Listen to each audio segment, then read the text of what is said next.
Good morning student. बेटा हमारी continuity चल रही थी।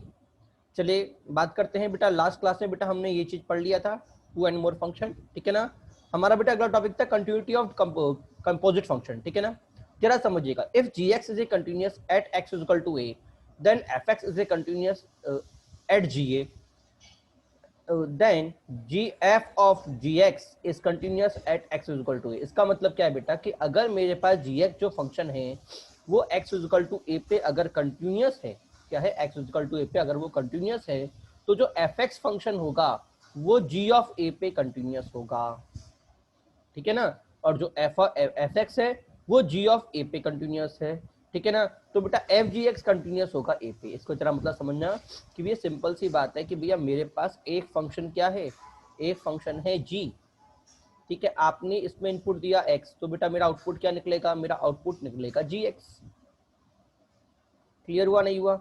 अच्छा, ये इनपुट गया किसमें, इनपुट गया एफ में, मुझे क्या आउटपुट क्या निकलेगा बेटा, आउटपुट मुझे निकलेगा बेटा f of g of x. क्या क्लियर हुआ नहीं हुआ बेटा? तो अगर x is equal to a पे जी एक्स आपका कंटिन्यूअस है, x is equal to a पे आपका जी एक्स कंटिन्यूअस है, जी एक्स आपका क्या है, कंटिन्यूअस है, ठीक है ना। और जो आपका g है और जो f g ऑफ जो f है बेटा वो f g ऑफ a पे कंटिन्यूअस है। किस पे कंटिन्यूअस है, इस पे कंटिन्यूअस है। इसका मतलब जो आपका g ऑफ एफ एक्स होगा, जी एफ ऑफ जी एक्स होगा बेटा, एफ ऑफ जी एक्स होगा वो क्या होगा, कंटिन्यूअस होगा x is equal to a पे। क्या क्लियर हुआ नहीं हुआ? अगर a पे g कंटिन्यूअस है और g ऑफ a पे, g ऑफ a पे एफ एक्स कंटिन्यूअस है, इसका मतलब F x F G x आपका x is equal to a पे कंटिन्यूअस होगा। क्या सभी को समझ में आया, नहीं आया? हाँ जी, ठीक है। अगर x इज इक्वल टू, एक बार और बोल रहा हूँ, अगर x is equal to a पे मेरा जी ए कंटिन्यूअस है और जी ए पे एफ जी ए कंटिन्यूअस है, तो इसका मतलब x is equal to a पे ये भी कंटिन्यूअस होगा, ठीक है बेटा। वैसे अगर मैं बात देखूं तो बेटा ये जो चीज मैंने बोली है ये वाली चीज बोली है जो हमने यहाँ पे लिखाई थी, पहले वाली चीज, कि अगर कंटिन्यूअस में अंदर कंटिन्यूअस फंक्शन चला गया तो बेटा मुझे कंटिन्यूअस मिलेगा। क्लियर हुआ नहीं हुआ? बाकी तीनों केसेस में हम कुछ नहीं कह सकते, क्योंकि बाकी केसेस यहाँ पे सर नहीं लिखे हुए। सर क्यों नहीं लिखा है? क्योंकि बेटा हम श्योर सिर्फ एक केस के बारे में होते हैं, तो सिर्फ उसी के बारे में लिखते हैं। बाकी केस अगर आ रहे हैं तो बेटा आपको चेक करना पड़ेगा। क्या करना पड़ेगा बेटा? आपको चेक करना पड़ेगा, ठीक है। जैसे कि अगले क्वेश्चन की बात करते हैं, एफ एक्स आपको दे रखा है 1+x, ठीक है ना, 0 से लेके 2 तक, 3 माइनस एक्स 2 से लेके 3 तक। अच्छा, जी एक्स आपको दे रखा है 1 माइनस एक्स 0 से लेके 1 तक, 3 माइनस एक्स 1 से लेके 3 तक। अब बेटा अब मुझे चेक क्या करना है, check continuity f x at x is equal to 2, at x is equal to 2, ठीक है। मुझे g of f x check करना है, तो बेटा 2 ये रहा बेटा। तो अगर मैं 2 इधर डालता हूं तो मुझे 1 + 2 कितना मिलेगा, 3। अच्छा, और 2 इधर डालता हूं तो मुझे कितना मिलेगा, 3 - 2 1। इसका मतलब ये तो बेटा मेरा आ रहा है 3 x इज इक्वल टू 2 पे, और बेटा ये आ रहा है मेरा 1। इसका मतलब मेरा एफ एक्स फंक्शन कंटिन्यूअस नहीं है, ठीक है। और जैसे ही अंदर वाला कंटिन्यूअस नहीं गया, अंदर वाला कंटिन्यूअस नहीं गया, मैं किस जोन में चला गया, मे बी। इसका मतलब अब मैं सीधा नहीं बोल सकता, अब मुझे चेक करना पड़ेगा कि भैया ऐसा फंक्शन कंटिन्यूअस है या नहीं है। तो भैया अब मैं चेक करूंगा जी ऑफ एफ एक्स। तो एट एक्स इक्वल टू ए की बात कर लेते हैं। एग्जैक्टली जब 2 डालूंगा, एग्जैक्टली जब मैं 2 डालूंगा तो बेटा ये बताइए ऊपर दोनों में से एग्जैक्टली 2 किस में आ रहा है, एग्जैक्टली 2 आ रहा है ऊपर वाले केस में, ठीक है। तो मैं x की जगह क्या डाल दूंगा, x की जगह 1 + x डाल दूंगा, क्योंकि एग्जैक्टली f ऑफ 2 कौन सा है, 1 + x है। क्लियर? अच्छा, उसके बाद 1 + x कहाँ जाएगा बेटा, 1 + x बेटा 1 + x। अच्छा, x इक्वल टू 2 पे, इसका मतलब ये कितना चला गया, ये चला गया 3। अब जरा देखना 3 पे कौन सा फंक्शन मिल रहा है मुझे बेटा, 3 पे बेटा मुझे ये वाला फंक्शन मिल रहा है। मतलब अब मैं 3 डालूंगा इस फंक्शन में, तो 3 - 3 कितना आ गया, 0। मतलब g ऑफ f ऑफ 2 कितना आ गया, 0, ठीक है। अब बात करेंगे प्लस की और माइनस की, ठीक है। जब बेटा मैं प्लस की बात करूंगा तो 2 प्लस होती बेटा, ये बताओ मैं कौन सा फंक्शन जी एक्स के अंदर, एफ एक्स के अंदर 2 प्लस में कौन सा फंक्शन होगा बेटा, 2 प्लस में बेटा ये वाला फंक्शन होगा। क्लियर? इसका मतलब मैं क्या ले लूंगा, 3 - 2 + h, क्योंकि प्लस की बात चल रही है, 2 + h, तो बेटा मुझे क्या मिल गया, 1 - h। बेटा काम की बात समझना, ये चीज इंपॉर्टेंट है, क्योंकि जब मैं 1 की बात करूंगा, अगर मान लो मैं h नहीं ले रहा, अगर मैं h नहीं ले रहा, तो बेटा आप कंफ्यूज हो जाओगे भाई 1 में कौन सा लूं, एग्जैक्टली 1 वाला कि माइनस वाला। क्लियर हुआ नहीं हुआ? हाँ, ये ध्यान रखिएगा, एग्जैक्टली वन वाला या माइनस वाला, ठीक है। तो अगर मैं इधर ध्यान से देखूं तो एग्जैक्टली इक्वल टू साइन नहीं लगाया हुआ, चलो कोई दिक्कत नहीं है। माइनस से माइनस वाला कौन सा होगा, ऊपर वाला होगा, ऑब्वियसली बात है। तो बेटा मैं 1 माइनस एक्स में एक्स की जगह 1 माइनस एच डालूंगा, तो मुझे कितना मिल गया, 1 माइनस एच। तो बेटा मुझे क्या मिल गया, ओनली एच मिल गया। और बेटा आपको पता है इसका मतलब क्या था, लिमिट था, लिमिटेड फंक्शन था, लिमिट एच गोज टू 0 था, लास्ट में एच की जगह 0 आएगा, तो बेटा मेरा आंसर क्या आ गया, 0। मतलब मेरा प्लस भी क्या आ गया है, 0। अब मैं निकालूंगा माइनस। माइनस निकालने का मतलब ये बताओ, ऊपर वाले फंक्शन में ऊपर वाला फंक्शन, नीचे वाला फंक्शन, माइनस का मतलब ऊपर वाला फंक्शन। तो एक्स की जगह क्या डालूंगा बेटा मैं, 2 माइनस एच, 2 माइनस एच। क्या क्लियर हुआ, नहीं हुआ, क्योंकि माइनस की बात चल रही है, तो 2 माइनस एच हो गया, ठीक है। तो ये कितना हो गया, देखो ऊपर वाला फंक्शन था, हाँ, तो 1 प्लस 2 माइनस एच, तो बेटा ये हो गया 3 माइनस एच। अब 3 माइनस एच का मतलब, अच्छा अब देखिए 2 मीटर समझिएगा जरा, आपका जी के अंदर चला गया 3 माइनस एच, मतलब 3 से थोड़ा छोटा।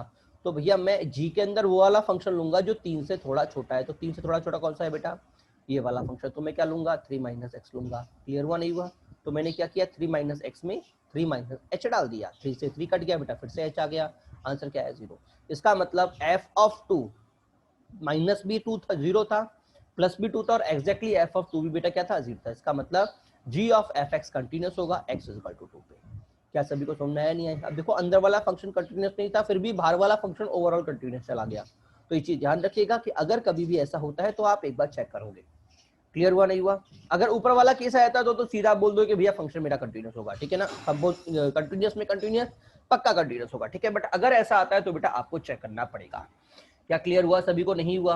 हाँ जी, एक बात और देखना बेटा, मैंने टेंडिंग वैल्यूज ली थी, पहले मैंने एक्स की वैल्यू लेके एफ एक्स की टेंडिंग वैल्यू निकाली थी, याद है ना। हाँ, जैसे ये लिखा था 2 प्लस एच, 2 प्लस एच, ठीक है, ये वाला बिंदु।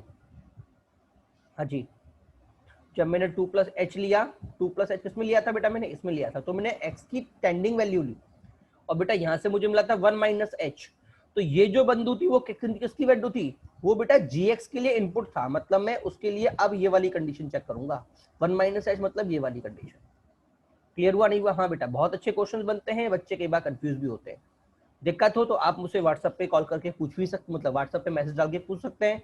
अगर दिक्कत हो तो वीडियो कॉल के थ्रू भी आपको एक्सप्लेन कर दूंगा, ठीक है। दूसरी, आपकी जो लाइव क्लासेस होती हैं, ठीक है, इन्वेस्टर की जो लाइव क्लासेस चल रही है, उसके बाद भी आपकी डाउट पूछ सकते हैं, ठीक है ना। चलिए अगले क्वेश्चन पे आते हैं। अगला क्वेश्चन क्या बोल रहा है बेटा, आपको जीएक्स बोल रहा है tan inverse mod x minus cot inverse mod x, ठीक है। एफ एक्स आपको बोल रखा है greatest integer x into fractional part x upon greatest integer x plus 1, ठीक है। gx एच एक्स आपको दे रखा है determinant modulus of g of f x, modulus of g of f x, check continuity at x is equal to 0। अब काम की बात समझना, x is equal to 0 put करना है, इसका मतलब मुझे जी के अंदर एफ में 0 डालना है, मतलब इसमें 0 डालना है। अगर मैं इसमें 0 डालूंगा तो बेटा मैं जानता हूं इंटीजर का, अगर इसके जगह 0 डालते ये ओवरऑल पूरा क्या हो गया, 0 हुआ, नहीं हुआ। तो f0 मुझे कितना मिल गया, 0। इसका मतलब ये क्या बोलना चाह रहा है, g0 बोलना चाह रहा है। इसका मतलब यहाँ पे 0 डाल दूं तो cot 0 कितना होता है, 0। tan 0 कितना होता है, 0 0, सॉरी tan इनवर्स 0 कितना होता है, 0। cot इनवर्स 0 कितना होता है बेटा, minus cot inverse 0 pi by 2। Clear हुआ, नहीं हुआ। अच्छा, तो मुझे क्या मिला, 0 माइनस पाई बाई 2, मॉडुलस लगा हुआ है तो बेटा मुझे मिल गया पाई बाई 2। क्या क्लियर हुआ, नहीं हुआ। हाँ जी, अब बात करेंगे 0 प्लस की। तो बेटा 0 प्लस का मतलब मैं f के अंदर 0 प्लस एच डालू, क्या डालूंगा, 0 प्लस एच। अब जरा आप ये सोचना, पहली बात तो बेटा ये जो मेरा फंक्शन है, ये ग्रेटेस्ट इंटीजर फंक्शन है, मेरा 1 बाहर निकल जाएगा, मतलब मैं इसको लिखूंगा कैसे, मैं इसको लिखूंगा greatest integer x fractional part x upon greatest integer x plus 1, क्योंकि हमने बेटा, हम जानते हैं कि बेटा कि जो 1 होता है ग्रेटेस्ट इंटीजर फंक्शन होता है, वो इंटीजर को लात मार के बाहर निकाल देता है और दरवाजा बंद कर लेता है, ये मैंने आपको बताया था, ठीक है, ध्यान रखिएगा, ठीक है। तो बेटा मुझे यहाँ पे क्या मिल जाएगा, मुझे क्या मिल जाएगा, 0 प्लस एच का मतलब 0 प्लस एच। तो मुझे बताइए, आपको मैंने लिमिट के स्टार्टिंग बताया था कि ग्रेटेस्ट इंटीजर एच अगर होता है तो ये मुझे क्या देगा, ये मुझे 0 देगा, मतलब फिर से मुझे क्या मिल गया, ये मेरा 0 हो गया, इसको 0 होते ही बाकी कुछ भी, ये पक्का 0 जाएगा। क्लियर, इसका मतलब 0 प्लस 1 एच, 0 प्लस भी क्या आया, मेरा 0 आया। अब बात करेंगे 0 माइनस की। अब जरा ध्यान से देखिएगा, अगर मैं 0 माइनस चूज करूंगा तो बेटा ग्रेटेस्ट इंटीजर फंक्शन मुझे क्या देगा, हमने पढ़ा था जीरो माइनस का मतलब minus H, zero minus H, और ग्रेटेस्ट इंटीजर माइनस एच कितना होता है बेटा, ये होता है बेटा माइनस वन, क्योंकि बेटा जीरो से तो छोटा है बट माइनस वन से बड़ा है, तो बेटा इसने मुझे दे दिया माइनस वन। ठीक है, और फ्रैक्शनल पार्ट माइनस एच का बेटा क्या पढ़ा था हमने, वन माइनस एच, याद है, क्लियर। अच्छा, और नीचे क्या हो जाएगा बेटा, नीचे क्या हो जाएगा, नीचे एस तो बाहर निकल गया, एस तो मेरा, ये क्या ये क्या ये क्या ये क्या ये क्या ये क्या, माइनस इंफिनिटी, होल्ड करना बेटा, हाँ जरा समझना, जरा इसको भी समझना। हाँ जी, ये कहाँ निकल गया, अच्छा मैं तो आपको समझाया था ना, एच बाहर निकल गया था। हाँ बेटा, अगर इधर माइनस एच डालूंगा तो इधर क्या देगा, माइनस वन प्लस जीरो, तो बेटा ये कितना आ गया, नीचे आ गया है जीरो, नीचे क्या आ गया है, नीचे बेटा आ गया है जीरो, और ऊपर क्या आ रहा है बेटा, ऊपर आ रहा है बेटा नेगेटिव फंक्शन, तो zero negative constant upon zero बेटा ये मुझे दे देगा माइनस इंफिनिटी। क्या सभी को समझ में आया, नहीं आया, क्या दे देगा, माइनस इंफिनिटी। इसका मतलब बेटा जी के अंदर मुझे माइनस इंफिनिटी को डालना है, क्लियर। तो बेटा मैंने जी के अंदर माइनस इंफिनिटी डाल दिया, तो मुझे क्या मिल गया, tan inverse minus infinity minus cot inverse minus infinity. अब बेटा ये देखो, टेन में माइनस इंफिनिटी कब जाती है, अगर आप ग्राफ बनाएंगे टेन इनवर्स में, तो बेटा ये माइनस पाई बाई टू, ये पाई बाई टू होता है, माइनस इंफिनिटी मतलब ये वाला पॉइंट। तो यहाँ पे मेरा बंदू कहाँ पे जा रहा है बेटा, यहाँ पे मेरा बंदू जा रहा है माइनस पाई बाई टू पे, कहाँ पे जा रहा है, माइनस पाई बाई टू पे, क्लियर। माइनस इंफिनिटी कहाँ जा रहा है, माइनस पाई बाई टू पे, तो बेटा ये हो गया minus pi by two, clear. अच्छा, अब बात करते हैं कॉट इनवर्स माइनस इंफिनिटी, इस बेटा इसके अंदर भी मॉड है क्या, चेक कर लेते हैं एक बार, क्या गया क्वेश्चन, अगर इसके अंदर ये मॉड है बेटा तो माइनस इंफिनिटी प्लस इंफिनिटी बन जाएगा, फिर तो झंझट ही खत्म, माइनस इंफिनिटी प्लस इंफिनिटी बन जाएगा, मतलब मुझे इंफिनिटी चेक करना है, मतलब इस पे चेक करना है, इंफिनिटी क्या चला गया, ये पाई बाई टू, और ये इंफिनिटी पे क्या चला गया, ये इंफिनिटी होगा, ये कहाँ जा रहा है जीरो, तो pi by two minus zero that is pi by two. क्या क्लियर हुआ, नहीं हुआ, तो बेटा मुझे जीरो माइनस क्या मिला, pi by two, okay, zero plus क्या मिला, जीरो, और जीरो पे क्या मिला, एग्जैक्टली जीरो पे क्या मिला, पाई बाई टू। अब काम की बात ये, क्या फंक्शन मेरा कंटिन्यूस है, क्योंकि दिखने में तो बेटा ये फंक्शन मेरा डिसकंटिन्यूस लग रहा है, ठीक है ना, दिखने में मेरा फंक्शन डिसकंटिन्यूस लग रहा है, बट मैंने बोला है एच एक्सिस से continuous function at x equal to zero. एक बार चेक कर लेते हैं क्या बोल रहा था, हो सकता है कोई रीजन हो, चेक करना पड़ेगा, चेक करना पड़ेगा। हाँ, काम की बात समझना बेटा, काम की बात समझना कि फंक्शन एक्चुअल में मजेदार होता जा रहा है, क्यों होता जा रहा है, जरा एक बात समझना बेटा, नीचे वाला फंक्शन की कंडीशन क्या होगी, नीचे वाला फंक्शन कभी भी जीरो नहीं होना चाहिए, क्लियर हुआ, नहीं हुआ, नीचे वाला फंक्शन कभी भी जीरो नहीं होना चाहिए क्योंकि डिनोमिनेटर में जा रहा है, ठीक है। तो इसकी बात भी एक बार हम कर लेते हैं, इसका मतलब fractional part x plus one is not equal to zero, ठीक है। इसका मतलब फ्रैक्शनल पार्ट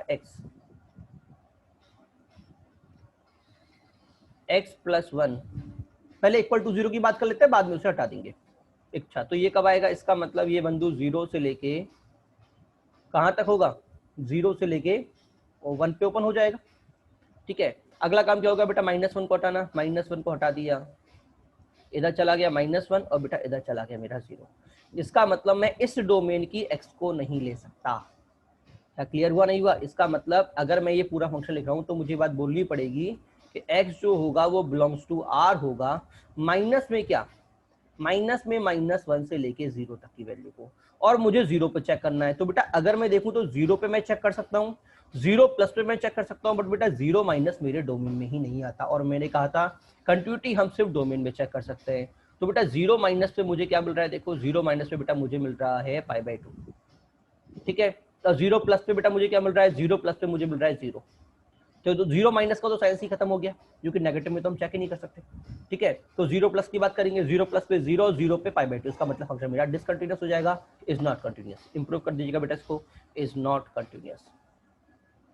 क्लियर हुआ, नहीं हुआ, हाँ जी, ध्यान रखिएगा, नोट्स आपको सेंड करूँ तो भी आपको इंप्रूव कर लेना है, ठीक है। हाँ बेटा देखो, ऑलवेज कभी भी ग्रेटेस्ट इंटीजर फंक्शन अगर नीचे दे दिया ना, तो एक बार अवेयर हो जाओ, उसकी डोमेन जरूर निकालो। कभी भी कोई भी फंक्शन आपसे कंटिन्यूटी चेक करने की बोल रहा है तो फंक्शन में ये चेक कर लो कि कहीं कोई ऐसा पॉइंट तो नहीं आ रहा जहाँ पे मेरा फंक्शन ही डिफाइन नहीं है, क्योंकि अगर वो फंक्शन के डोमेन में नहीं है तो आप उस पॉइंट पे कंटिन्यूटी चेक नहीं करेंगे। क्लियर हुआ, नहीं हुआ, ये बात आप ध्यान रखिएगा। जिस भी पॉइंट पे मुझे बंदा कंटिन्यूटी चेक करवाने के लिए बोल रहा है, आप चेक कर लो कि क्या वो बंदा डोमेन में है कि नहीं है, उसका LHS डोमेन में है कि नहीं है, उसका RHS डोमेन में है कि नहीं है। क्लियर हुआ, नहीं हुआ, चलिए अगले क्वेश्चन की बात करते हैं। ठीक है बेटा, चलिए बेटा अगले फंक्शन की बात करते हैं बेटा। एफ एक्स आपको दे रखा है सिग्नम एक्स, जी एक्स आपको दे रखा है x minus x square minus one, check D C of f of g x g of f x, ठीक है ना। ठीक है बेटा, जो ऊपर वाला क्वेश्चन था, ये वाला जो क्वेश्चन था, इसमें आपको इसका एक इंपॉर्टेंट कॉन्सेप्ट है पेरेंटल फंक्शन इफेक्ट, वो मैं आपको आगे बता दूंगा, ठीक है ना। उससे बेटा कई बार हमें पता पड़ता है कि फंदू मेरा कहाँ प्रॉब्लम कर सकता है। मतलब कई बार क्या होता है कि मेरा ओवरऑल फंक्शन, जब नया फंक्शन लेता हूं तो वो डिसकंटिन्यूटी शो नहीं करता, ठीक है। बट ओल्ड फंक्शन जो मेरा ओरिजिनल फंक्शन होता है, जैसे मैं बात करूंगा एफ एक्स, ठीक है। एफ एक्स मेरा जिस पॉइंट पे डिसकंटिन्यूटी शो करेगा उस पे बेटा g of f x, sorry f x के फंक्शन के अंदर एफ एक्स फंक्शन मेरा जहाँ पे क्या बोलते हैं डीसी शो करेगा, या जहाँ पे मेरा डोमेन में डिफाइन नहीं होगा बेटा, वो जी एक्स के डोमेन में भी नहीं आएगा। जब एक्स मेरा, जो एक्स मेरा एफ एक्स के अंदर नहीं होगा, वो जी ऑफ एफ एक्स के अंदर भी नहीं होगा, तो ये ध्यान रखिएगा, ठीक है। चलिए आगे आते हैं। अगला क्वेश्चन क्या बोल रहा है बेटा? अगला क्वेश्चन आपको ये दो चीज दे रही है कि g of f of g x आपको निकालना है, जी ऑफ एफ एक्स आपकी डीसी आपको चेक करनी है, ठीक है ना। रिमार्क पढ़ लेते हैं बेटा। आई थिंक ये आपको मैंने होमवर्क दिया है क्या, ये सॉल्व करवाया है? हाँ, पहले रिमार्क पढ़ लेते हैं, रिमार्क के बाद मैंने सॉल्व किया है।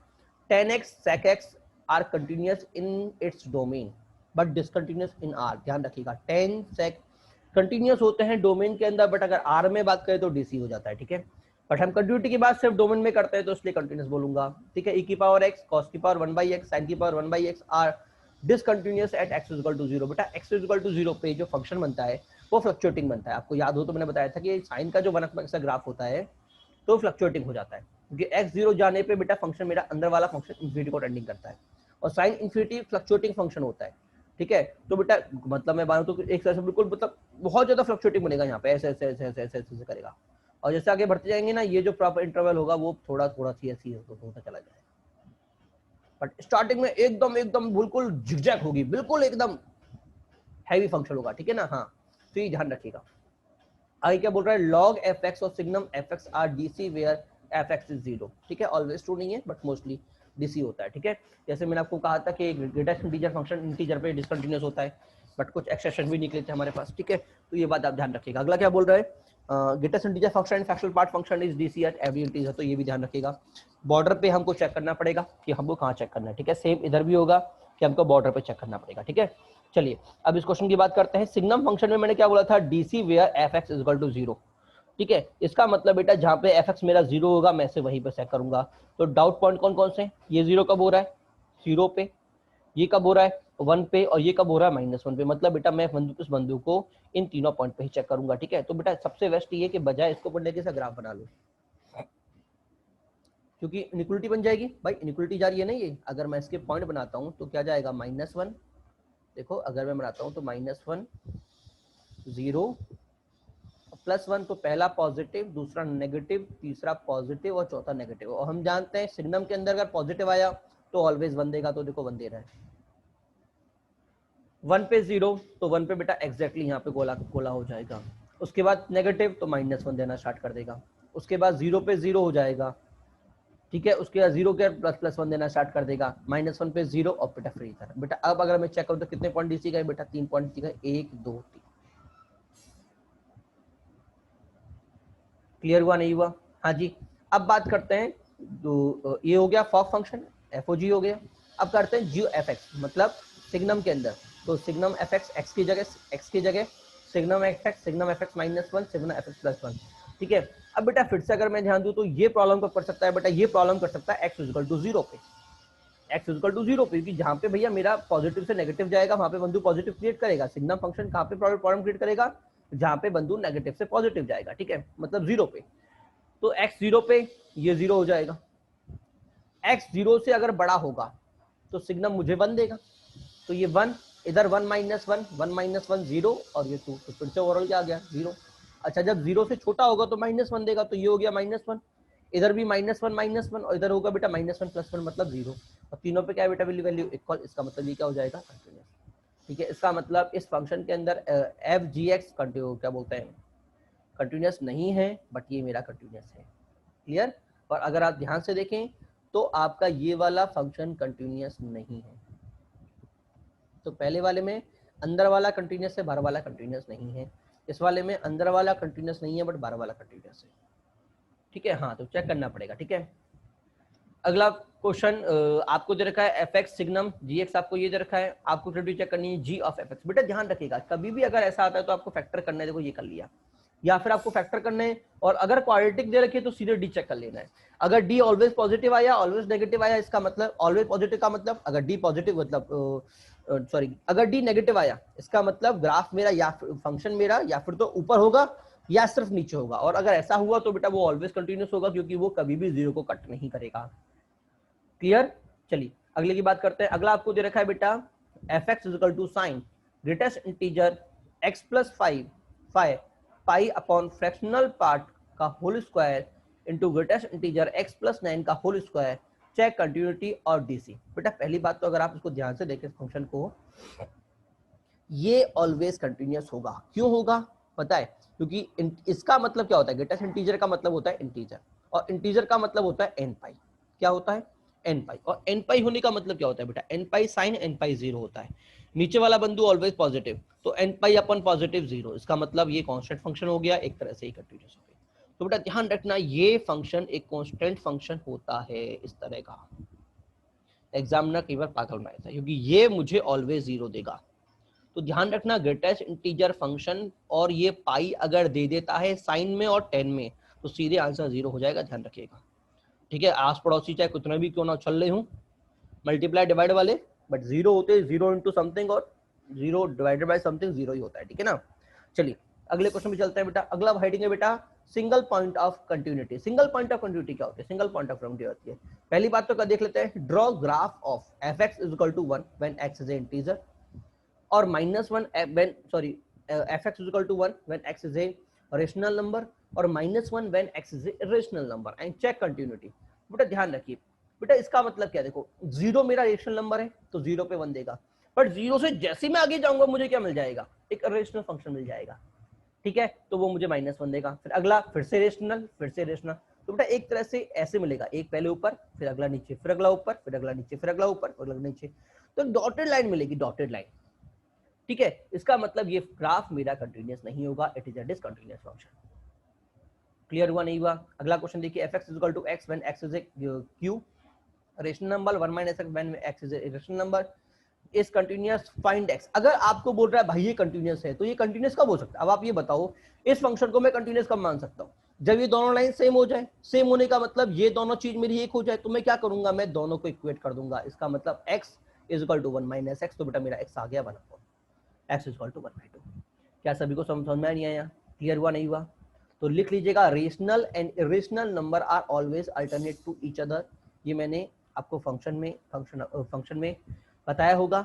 This is not always correctly true but true at your level. बेटा ध्यान रखिएगा, रेशनल और इरेशनल नंबर एक दूसरे के अल्टरनेट आते हैं, ये हम अपने 12th लेवल पे मानते हैं। ठीक है ना, ओवर एग्जैक्टली बात करें तो एग्जैक्टली ये ट्रू नहीं होता, क्योंकि आपके फिर ये रिंग के अंदर जाना पड़ता है, आपको फील्ड थ्योरी पे जाना पड़ता है, वो कॉम्प्लेक्स हो जाता है। क्योंकि जो आपके इरेशनल नंबर होता है वो उनकी रिंग, जो उनकी रिंग होती है या उनका सेट होता है वो इनफाइनाइट सेट होता है, और जो रेशनल होता है वो फाइनाइट सेट होता है। ठीक है, इस वजह से हम उसको एग्जैक्टली अल्टरनेट नहीं बोल सकते, बट हम ये बोल सकते हैं कि भाई दो रेशनल के बीच में एक रेशनल आएगा और दो इरेशनल के बीच में एक रेशनल आएगा, हम ये बात बोल सकते हैं। ठीक है ना, हाँ तो कंप्लीटली ट्रू नहीं है, कंफ्यूज मत होइएगा, बट आपके लेवल पे ये ट्रू मानेंगे। ठीक है ना, चलिए आगे देखते हैं कि discrete function is discontinuous everywhere in its domain. ध्यान रखिएगा बेटा, डिस्क्रीट फंक्शन हमेशा डिसकंटिन्यूअस होता है इन its domain. Discrete function let see और डी, मैंने समझा दिया। डिस्क्रीट फंक्शन पहले बात होता क्या बोले वो भी समझ लीजिए, कि भैया मान लो सी एंड डी दो अलग अलग कांस्टेंट है, डिस्टिंक्ट कांस्टेंट है। ठीक है ना, अलग अलग। तो अगर डिस्क्रीट फंक्शन होता क्या है कि बेटा जब मैं किस जो फंक्शन को दो अलग अलग वैल्यूज देता हूँ, रेशनल के लिए अलग और इरेशनल के लिए अलग, एक x इक्वल टू रेशनल के लिए c बोल दिया, इरेशनल के लिए d बोल दिया, तो बेटा ये हो गया बेटा डिस्क्रीट फंक्शन। तो बेटा डिस्क्रीट फंक्शन ऑलवेज डिसकंटिन्यूअस होता है अपनी डोमेन में। अगर c और हाँ क्लियर हुआ नहीं हुआ, c और d ऑलवेज अलग होंगे। ठीक है, तो अगर कभी भी ऐसा फंक्शन आता है जिसमें रेशनल और इरेशनल आपको सेपरेटली दे रखा हो, ठीक है, तो पहली बात वो डिसकंटिन्यूअस होगा। अगर फिर भी बंदा बोल दे जबरदस्ती ना भैया कंटिन्यूअस है, तो वो कंटिन्यूअस सिर्फ तभी हो पाएगा कि जब रेशनल और इरेशनल के लिए दोनों के लिए मैं सेम वैल्यू ले लूं। क्योंकि अगर दोनों के लिए सेम वैल्यू मैं ले लूंगा ना, दोनों के लिए अगर मैं सेम वैल्यू ले लूंगा, तो जो मेरा Q था उसके राइट में भी मुझे सेम चीज मिलेगी और लेफ्ट में मुझे सेम चीज मिलेगी, तो बेटा मैं उस पॉइंट पे कंटिन्यूस बोल दूंगा। क्लियर हुआ नहीं हुआ? हाँ जी, तो ध्यान रखिएगा जैसे कि आपसे बोल दिया गया है कि sine x f x is equal to sine x, x belongs to q, और cos x when x belongs to code q dash, x is equal to 0 से 2 pi, then find the number of point where x values और number of values of x when f x is a continuous. अब examiner बोल रहा है भाई F x continuous होना चाहिए, तो वो कब हो सकता है? जब ये दोनों आपस में इक्वल हो जाए। तो दोनों एक ग्राफ बना लो, कितनी बार इक्वल होता है? एक पाई बाई 4 पे और एक 5 पाई बाई 2 पे, तो कितने पॉइंट गए? 2 पॉइंट गए। क्लियर हुआ नहीं हुआ? इसका मतलब मेरे एक्स कॉमन वैल्यू आ गई पाई बाई 4 और 5 पाई बाई 4। क्लियर? चलिए आगे बढ़ते हैं। बेटा ये वाला क्वेश्चन जेई का था, इजी क्वेश्चन है, बट कॉन्सेप्ट पता होना चाहिए कि अगर डिरिचलेट फंक्शन आ रहा है या रेशनल इरेशनल वाला केस आ रहा है तो आपको दोनों को इक्वेट करना पड़ेगा। ठीक है, चलिए बेटा अगला क्वेश्चन बोल रहे हैं। अगला क्वेश्चन क्या बोल रहा है? X square plus a x plus 1 when x belongs to q और a x square plus b x plus b when x belongs to q dash is continuous at x equal to a 1 and e, then find a and b. अगर मुझसे बोला गया कि भाई ये function continuous है 1 और ई पे, तो बेटा मुझे ए और बी फाइंड करनी है। तो बेटा मैंने क्या कहा था? कंटिन्यूअस होने का मतलब दोनों को आपस में इक्वेट कर दो। ठीक है, तो दोनों को इक्वेट कर दिया बेटा, मेरे पास क्वाड्रेटिक बन गई। ठीक है, अब बेटा बच्चा यहाँ पे कॉमन क्या करता है? पहले तो 1 पुट करके सॉल्व करता है, फिर क्यू पुट करके सॉल्व करता है, फिर आंसर निकालता है। बट बेटा एक बात सोचो कि अगर 1 इसका सॉल्यूशन है और ई इसका सॉल्यूशन है, इसका मतलब 1 और ई इसके 2 रूट हो गए। क्या क्लियर हुआ नहीं हुआ? तो बेटा यहाँ से सीधे ही हम बात करेंगे कि भैया सम ऑफ रूट कितना हो जाएगा? a minus 2 upon 1 minus a minus 1 is equal to 1 plus e, और b minus 1 upon a minus 1 is equal to e. ठीक है ना, ये सम ऑफ रूट, ये प्रोडक्ट ऑफ रूट। यहाँ से a निकालो, a को यहाँ डालो, आपका b निकल जाएगा। क्लियर? मैंने ये वैल्यूज निकाली हुई हैं दोनों। ठीक है ना, ये आपको खुद करना है। चलिए अगला क्वेश्चन देखिए। अगला क्वेश्चन शायद ये भी क्वेश्चन बेटा जेई का ही है। ठीक है, नीचे वाले जो पॉइंट्स हैं वो अलग होंगे आपके, जो मैंने ऑप्शन दिए हुए ना एबीसीडी, ये मैंने अपने अकॉर्डिंग बना के दे दिए। सेम क्वेश्चन ऊपर वाला ही है, आपको केसेस समझा दूंगा कैसे डील करना है कैसे नहीं करना, बट अल्टी क्वेश्चन है, जरा समझिएगा। क्वेश्चन क्या बोल रखा है बेटा? an plus sine pi x when x belongs to 2n से 2n plus 1, bn cos pi x when x belongs to 2n minus 1 से 2n।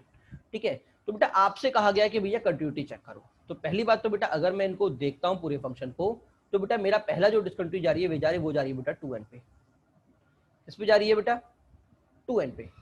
ठीक है, तो ये टर्निंग पॉइंट क्या है? 2n। तो पहला काम क्या करूंगा मैं? 2n प्लस और 2n माइनस इक्वेट करूंगा।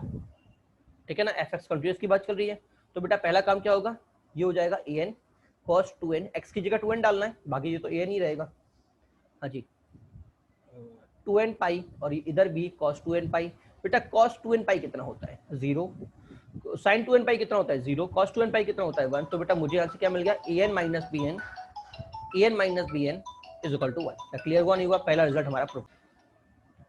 हाँ बेटा, तो बेटा मेरा पहला आंसर आ गया an minus bn is equal to 1। ठीक है, अब बेटा काम की बात समझना है, मेरा पहला आंसर आ गया बेटा, ये मल्टीपल चॉइस में था, ये क्वेश्चन मेरा मल्टीपल चॉइस में था। ठीक है ना, अब इधर बेटा अगर आप दोनों के ग्राफ को अगर देखो, तो मैं आपको एक बार समझाता हूँ, एक बार मैं आपको समझाता हूँ कि भैया मेरे पास ये ग्राफ है, देखिए मान लो ये आपको ग्राफ दे रखा है। ठीक है, तो मैं क्या बोलूंगा? ये मेरा 0 हो गया, ये मेरा पाई हो गया, ये मेरा 2 पाई हो गया, और ये मेरा बेटा 3 पाई हो गया। ठीक है, अगले वाला 4 पाई हो जाएगा। ठीक है, तो बेटा मैं क्या बोल रहा हूँ कि भाई मेरा जो फंक्शन है जो साइन एक्स, अगर मुझसे बोला गया कि भैया साइन एक्स ग्रेटर देन 0 है, तो मैं क्या बोलूंगा? भैया 0 कब है? E1 से लेके और तक बेटा मेरा फंक्शन 0 है, मतलब बेटा 2n पाई से लेके 2n प्लस 1 पाई तक भाई मेरा जो फंक्शन है वो मेरा क्या है? पॉजिटिव है। ठीक है, और नेगेटिव की बात करूं तो क्या होगा? 2n प्लस 1 पाई से लेके, मतलब और से लेके इवन तक, और से लेके इवन तक 2n प्लस 2 पाई तक ये क्या होगा?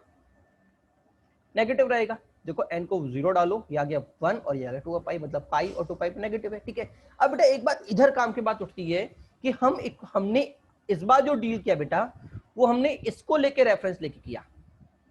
ठीक है, बट अगर मैं मान लो ये लिखता कि मुझे तो भैया ऑड पाई से इवन पाई पे जाना है, तो भाई मैं ऐसे भी तो लिख सकता था ना इसको कि भैया 2n माइनस 1 पाई से लेके 2n पाई, अभी भी तो सही है, क्योंकि भाई मुझे तो ऑड से इवन जाना है, क्योंकि अगर ये वाला मैं लिख रहा हूं मतलब मैं इसका ये वाला जोन ले रहा हूं। अब आप डाल के देखो, n को आप 1 डालिए, n को 1 डाले बेटा मुझे वापस पाई मिलेगा, और ये इधर पाई और इधर 2 पाई मिलेगा।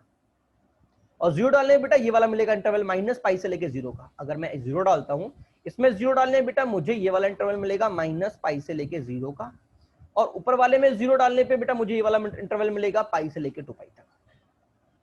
क्लियर हुआ नहीं हुआ? तो बेटा ये चीज है कि हमें दोनों पॉइंट्स को हम सोचना है। तो इस क्वेश्चन में बेटा मैंने 2n का तो इसका तो सोच लिया। अब बेटा मेरे पास 2 पॉइंट और बनते हैं जहां पे मैं सोच सकता हूं। कौन कौन से पॉइंट बेटा? एक तो बेटा ये वाला पॉइंट 2n-1 के थ्रू, और एक बेटा ये वाला पॉइंट 2n+1 के थ्रू। क्या क्लियर हुआ नहीं हुआ? क्या सभी को समझ में आया नहीं आया? हाँ जी। तो मैं क्या करूंगा बेटा, पहले तो मैं निकालूंगा n-1 और फिर मैं निकालूंगा n+1। दोनों ही केस पॉसिबल है। n के लिए हो गया। अब n-1 क्योंकि देखो n-1 मेरे ऑप्शन में, वैसे मैंने n+1 वाला ऑप्शन नहीं दिया है, बट बेटा आपको वो भी चेक करना पड़ेगा।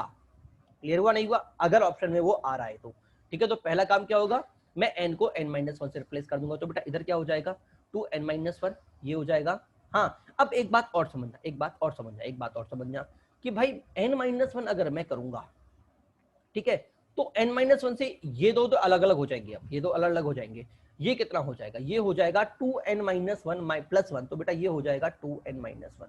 ठीक है, तो n-1 ऊपर में करने पे बेटा ये दोनों पॉइंट मेरे इक्वेट हो जाएंगे। तो बेटा काम की बात यहाँ पे है कि n-1 है पूरे में नहीं करूंगा, सिर्फ ऊपर वाले में करूंगा। क्यों? क्योंकि बेटा मुझे बॉर्डर को इक्वल लाना है। यहाँ पे अभी मेरी बॉर्डर 2n वाली बॉर्डर इक्वल आ रही है। कौन सी बॉर्डर इक्वल आ रही है? n वाली, 2n वाली। अगर मुझे इस बॉर्डर को भी इस बॉर्डर को सेम बनाना है, ऊपर वाले में बनाना है, तो ऊपर वाले में चेंज करना पड़ेगा। ये तो मुझे 2n-1 ही चाहिए। क्लियर हुआ नहीं हुआ? ये तो मुझे 2n-1 ही चाहिए, इसमें कोई चेंज करने की जरूरत नहीं है। मुझे चेंज इस बार ऊपर वाले फंक्शन में करना पड़ेगा, जिससे दोनों की बॉर्डर मेरी सेम हो जाए। क्या सभी को समझ में आया नहीं आया? हाँ जी। तो मैं सिर्फ ऊपर वाले फंक्शन में चेंज करूंगा, तो ये हो जाएगा बेटा an-1 प्लस साइन n पाई, ये हो जाएगा 2n-2 पाई, ये हो गया n-1। अब देखो n-1 दोनों की बॉर्डर सेम आई कि नहीं आई? ठीक है, अब टर्निंग पॉइंट क्या हो गया, 2n-1, तो चेक कर लेते हैं। तो ये इतना ही होगा, ये हो जाएगा साइन 2n-1 पाई, इधर ये हो जाएगा cos 2n-1 पाई। बेटा ये कितना होता है 0, ये कितना होता है -1, तो बेटा मुझे आंसर क्या मिल गया, an-1 माइनस bn = -1। क्या क्लियर हुआ नहीं हुआ? ये दो हमारे आंसर होंगे। अब बेटा एक बात ध्यान रखो, सर +1 होता तो बेटा एक बात सोचो कि अगर मैं n को n+1 डालूंगा, ठीक है, n+1 डालूंगा, तो जरा सोचना, अगर मान लो मैं ऊपर वाले में चेंज कर दूं, ऊपर वाले में, तो बेटा ये हो जाएगा मेरा 2n+2 और ये हो जाएगा 2n+3। कोई काम का नहीं है, कोई इक्वलिटी नहीं जाएगी। ठीक है, बट अगर मैं नीचे वाला भी चेंज करता हूं ना बेटा, तो बेटा नीचे वाला फंक्शन ये वाला, ये मेरा 2n+1 हो जाएगा और ये मेरा 2n+2 हो जाएगा। होगा नहीं होगा? इसका मतलब 2n+1 अब दोनों के इक्वल जा रहे हैं। तो मैं 2n+1 को नीचे वाले में चेंज करूंगा, जिससे कि मेरी बॉर्डर सेम हो जाए। तो बेटा आपका काम होता है बॉर्डर को सेम करना। तो आपके 4 पॉइंट 3 पॉइंट जा रहे हैं, तो आप n पे तो 2n वाला सेम हो रहा है, n-1 पे 2n-1 सेम हो रहा है, और n+1 पे 2n+1 चेंज हो रहा है। तो बेटा तीनों आपको, अगर तीनों ऑप्शन में है तो आपको तीनों ही चेक करने पड़ेंगे। क्लियर हुआ नहीं हुआ? ये बात ध्यान रखिएगा। ठीक है, हाँ, अल्टी क्वेश्चन है, अच्छा क्वेश्चन है। ठीक है, अगला हेडिंग देखते हैं बेटा, type of DC. Type of DC बेटा LHL, देखो बेटा टाइप ऑफ डीसी के पेपर दो कॉन्सेप्ट होता है, एक होता है रिमूवेबल डीसी, एक होता है नॉट रिमूवेबल डीसी। ठीक है ना, रिमूवेबल को बेटा हम बोलते हैं फर्स्ट काइंड, नॉट रिमूवेबल को बोलते हैं बेटा हम सेकंड काइंड। ठीक है ना, अब रिमूवेबल कौन सी होती है बेटा, इसका मतलब इसको हम रिमूव कर सकते हैं, वो होती है रिमूवेबल। ठीक है, इसमें केस क्या होता है बेटा कि बेटा LHL और RHL मेरा इक्वल होता है, LHL और RHL मेरा इक्वल होता है, बट जो फंक्शन होता है ना पंगा उसमें होता है, f ऑफ a में पंगा होता है। ठीक है, पंगा क्या क्या हो सकता है, पहला बात तो कि भैया मेरे पास मिसिंग हो, मतलब f ऑफ a ना दिया हो, गायब हो। दूसरा, पहला होता है मिसिंग, दूसरा होता है आइसोलेटेड। आइसोलेटेड मतलब आपका जो लिमिट आ रहा है ना f ऑफ a उस वैल्यू पे ना हो के कहीं और भाग जाए। जैसे मैंने इसमें तो मिसिंग है, इसमें बेटा f ऑफ a कहां चला गया, ऊपर चला गया। तो इन दोनों केस में बेटा हम डिसकंटिन्यूटी को रिमूव कर सकते हैं। क्यों? क्योंकि बेटा f ऑफ a को अपनी तरफ से वैल्यू अलॉट करके उसको कंटिन्यूस कर सकते हैं। जैसे इस वाले केस में क्या बोलूंगा कि भैया f ऑफ a को मैं अपनी तरफ से, यही जो मेरी लिमिट की वैल्यू आ रही है ना, मैं अपनी तरफ से वैल्यू अलॉट कर देता हूं, मतलब फंक्शन को डिफाइन कर देता हूं कि भैया जब a नहीं था तो ये पूरा फंक्शन होगा, और जब a होगा तो भैया ये फंक्शन होगा। तो आपने क्या किया, उस फंक्शन को अपनी तरफ से वैल्यू अलॉट कर दिया f ऑफ a के लिए, और उसको कंटिन्यूस कर दिया। क्लियर? इधर गायब था तो बेटा इधर ही मैंने अलॉट कर दिया।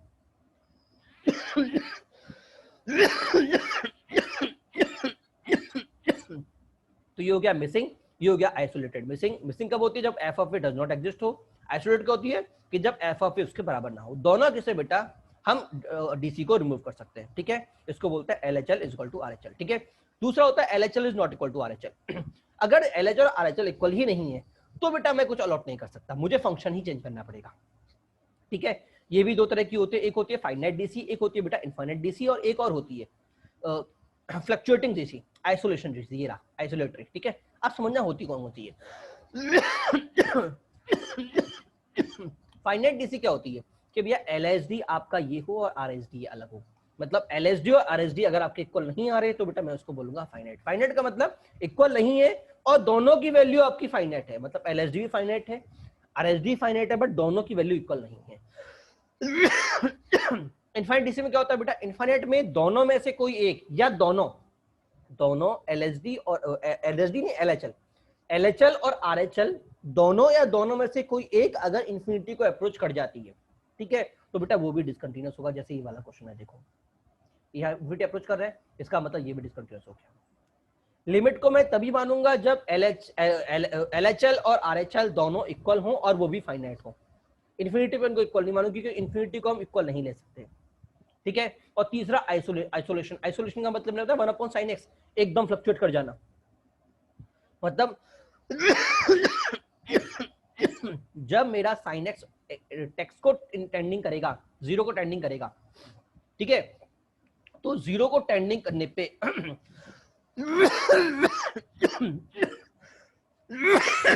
साइन इन्फिनिटी आएगा। इन्फिनिटी का मतलब क्या लू, 1 लू, -1 लू, सब कुछ आएगा, वो तो इतनी जल्दी फ्लक्चुएट करेगा कि वो पता ही नहीं पड़ेगा। तो एक साथ बेटा मुझे मल्टीपल वैल्यूज मिल जाएंगी, तो इसको बोलते हैं ऑसिलेटरी फंक्शन, ठीक है। तो बेटा ये भी डिसकंटिन्यूअस होता है। क्लियर हुआ नहीं हुआ? अब यहाँ पे एक बात और समझना, जंप कई बार पूछ लिया जाता है। फाइनाइट डीसी के अंदर बेटा हमारे पास एक आता है जंप कितना है, पूछता है कि फाइंड द जंप। बेटा जंप क्या होता है, LSD minus RSD, sorry LSD नहीं LHL, वापस डी निकल रहा है डिफरेंशिएबिलिटी की वजह से।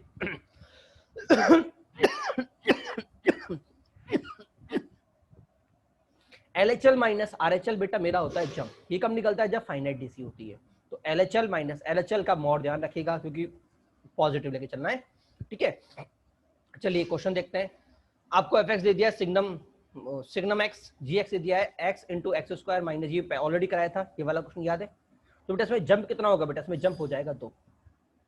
और डीसी कितनी जा रही है बेटा, 3 जा रही है। कौन सी है, फाइनाइट डीसी है, मतलब नॉट रिमूवेबल सेकंड काइंड, ठीक है। अब ये देखिए, find k for which fx is continuous, ठीक है। कंटिन्यूअस के लिए कंडीशन क्या होनी चाहिए बेटा, पहली बात तो डिफाइन फंक्शन होना चाहिए, ये बात ध्यान रखिएगा। डिफाइन का मतलब अंदर वाला ग्रेटर देन 0, ठीक है। और ये क्या होना चाहिए, नॉट इक्वल टू 0, इसका मतलब ये नॉट इक्वल टू 0, ठीक है ना। तो बेटा हाँ जी,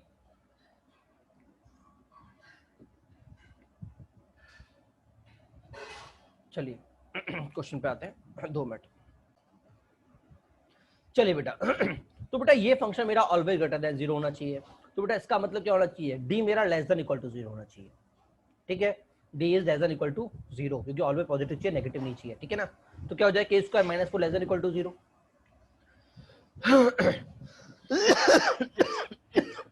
सर ये क्या, ये क्या है बेटा, D B square minus 4ac, B कितना है k 4 इंटू a1 c1, ठीक है। तो बेटा k मेरा आ गया बेटा -2 से 2, ठीक है। और बेटा इधर मेरे पास बेटा बच्चा इसको कंक्लूड नहीं कर पाता, इसका मतलब क्या है बेटा, बहुत कम की स्टेप जरा समझना। k is not equal to x square का मतलब होता है k मेरा कभी भी पॉजिटिव नहीं होगा। ये कंक्लूजन आप सोच नहीं पाते, तो ध्यान रखिएगा। अगर कभी भी लिखा हुआ है कि भैया कोई कांस्टेंट मेरा एक्स स्क्वायर के बराबर नहीं है मतलब वो पॉजिटिव नहीं है, ध्यान रखना। वो इसको भी इसकी जैसे भी बोल सकता है, ठीक है। इसका मतलब कि कितना आ गया, -2 से 0 से लेके -2 से 0 आ गया, क्योंकि पॉजिटिव मुझे नहीं लेना, ठीक है ना। चलो अगला क्वेश्चन देखते हैं बेटा। fx आपको दे रहा है greatest integer x plus greatest integer -x, find type of DC. आपको टाइप ऑफ डीसी निकालना है, तो फंक्शन बना लेते हैं। बेटा हम जानते हैं जब इंटीजर होता है तो 0 होता है और नॉन इंटीजर पे -1 देता है। तो जब जब इंटीजर होगा ये 0 होगा, बाकी सब पे ये -1 होगा। दिख रहा है, हाँ जी दिख रहा है ना, हाँ सीधे लाइन बनेगी, बस इंटीजर पे 0 पे कूदता रहेगा। तो पहली बात तो अगर आप देखिए किसी हर एक इंटीजर पे LSD और RSD LHL और RHL दोनों बराबर हैं। मेरा फंक्शन उछल उछल के बार बार भग रहा है, डिफाइन है बट भग रहा है। तो बेटा पहली बात तो रिमूवेबल हो गया, कौन सा काइंड, फर्स्ट काइंड हो गया, और कौन सा आइसोलेटेड डीसी हो गया, ठीक है ना। अगला देखिए बेटा, रूएमल फर्स्ट काइंड आइसोलेटेड डीसी, ठीक है। अगला बोल रखा है f x equal to x minus one, 9 minus x का whole square upon x minus one, ठीक है, when x is not equal to 1, ठीक है। तो बेटा देखो पहली बात तो अगर मैं इसको देखो 1, इसको मीनिंग समझना जरा बेटा, एक्स को मैं 1 नहीं रख सकता, क्यों, नीचे वाला बिंदु गायब है। और इसको मैं देखूं तो भाई ये पॉलिनोमियल फंक्शन है, ऑलवेज कंटिन्यूस होगा, ग्राफ कुछ ऐसा बनेगा, इसका बनेगा नहीं बनेगा, हाँ जी। बट ये 1 पे बेटा वैल्यू लेगा ही नहीं, लेगा ही नहीं, इसका मतलब क्या है, रिमूवेबल फंक्शन है और x equal to 1 non define होगा, ठीक है। तो मैं क्या बोलूंगा, मिसिंग डीसी हो गया, ठीक है। अब मैं 1 के लिए अपनी तरफ से जो उसकी लिमिटिंग वैल्यू आने वाली होगी मैं उसको डाल दूंगा। 1 पे मुझे कितना देगा, इसको तो मैं अगर काट देता हूँ क्योंकि कटेगा ऑब्वियसली बात है, बट कटते ही मुझे वाली कंडीशन डालनी पड़ेगी, तो 9 माइनस एक्स स्क्वायर मिलेगा नहीं मिलेगा, तो x को 1 डालो जरा, कितना आया 8। मतलब अगर मैं इस फंक्शन को अपनी तरफ से 8 वैल्यू डिफाइन कर दूं, मतलब मैं ये बोल दूं f x equal to this and 8 when x equal to 1, अब कोई दिक्कत है क्या, नहीं है। अब ये फंक्शन कंटिन्यूस कर दिया, तो आपने ये वाली कंडीशन एक्स्ट्रा डाल के इस फंक्शन को कंटिन्यूस बना दिया, इसलिए हमने कहा था कि भैया ये रिमूवेबल डीसी है, मतलब हम फंक्शन को अपनी तरफ से कोई वैल्यू भी अलॉट कर सकते हैं, ठीक है। अगला क्वेश्चन देखिए बेटा, f x equal to signum cos 2x minus 2 sine x plus 3, पहली बात तो मल्टीप्लाई कर दिया पूरे फंक्शन का, ठीक है। तो ये हो गया minus 2 sine square x minus 2 sine x plus 2, sine में काउंट कर लिया, अच्छा माइनस 2 कॉमन आ गया, फैक्टर्स कर लिए, -2 ये नेगेटिव, साइन प्लस ये पूरा पॉजिटिव। बेटा इसकी अगर मैं बात करूं, साइन कभी भी 0 से 1 से बड़ा नहीं हो सकता, मतलब ये या फिर तो 0 होगा या पॉजिटिव नेगेटिव देगा, क्या क्लियर हुआ नहीं हुआ, हाँ जी। या तो 0 का नेगेटिव देगा, इसका मतलब मेरा जो पूरा फंक्शन होगा जब ये पॉजिटिव होगा या 0 होगा, क्या समझ नहीं आया, या फिर तो नेगेटिव होगा या 0 होगा, 0 होने पे तो पूरा 0 और नेगेटिव होने पे नेगेटिव इंटू नेगेटिव पॉजिटिव होगा। तो कितने आंसर आए, सिर्फ 2 ही आंसर आए, ये वाला। जब साइन 1 होगा तो 1 दे देगा, मतलब 1 नहीं होगा तो ये मुझे क्या देगा, नेगेटिव देगा, नेगेटिव नेगेटिव पॉजिटिव, मतलब मुझे आंसर क्या मिलेगा 1, और जब 1 होगा तो बेटा ये मुझे 0 देगा, मतलब ये वाला आंसर आएगा। तो आप क्या बनेगा, कुछ ऐसे बनेगा। साइन 1 कब होता है, π/2 5π/2 0 होता है। तो पहली बात कौन सी टाइप, रिमूवेबल टाइप, और कौन सी isolated DC, clear, first kind, मतलब फर्स्ट काइंड, ठीक है ना। हाँ ध्यान रखना बेटा, ऐसा क्वेश्चन भी एग्जाम में पूछ सकता है, ठीक है। अगला देखिए बेटा, पेरेंटल फंक्शन डिफरेंट, जो मैंने आपको वहां पे बोला था बेटा, ये क्या होता है जरा समझना। अगर मैं फंक्शन को देखता हूँ y is equal to 1 upon t square plus t minus 2 और t is equal to 1 upon x minus 1, ठीक है। तो पहली बात तो आपसे पूछा गया है फाइंड डीसी, ठीक है। तो मेरे पास तो ये फंक्शन है कि नहीं है।